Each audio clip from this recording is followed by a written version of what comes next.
President Biden took office, consumer prices have risen more than 20%.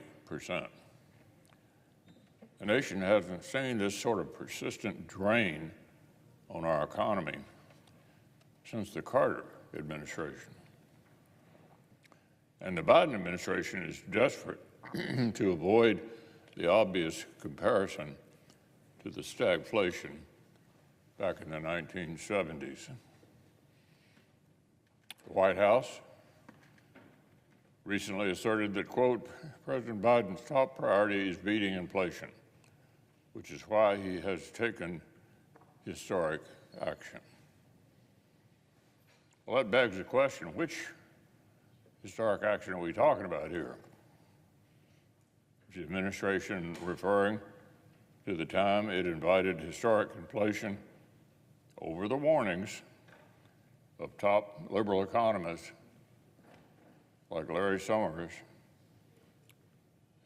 But they ignored that and went ahead with the so-called American Rescue Plan. Or the time they did the same thing again, but called it the Inflation Reduction Act. The Biden administration is still looking for a safe landing spot,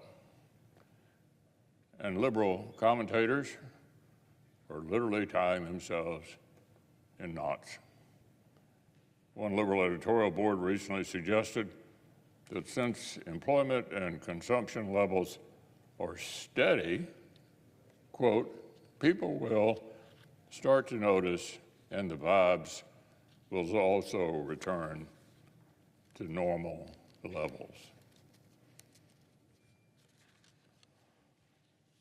That, quote, it's possible that Americans are experiencing the economic equivalent of a hangover.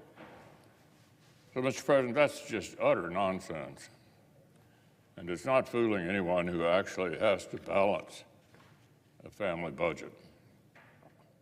A recent survey reported that nearly 2/3 of middle-class Americans say they're facing economic hardship.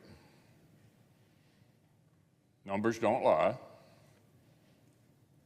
Neither do consumers. The high prices they're facing aren't a matter of bad vibes.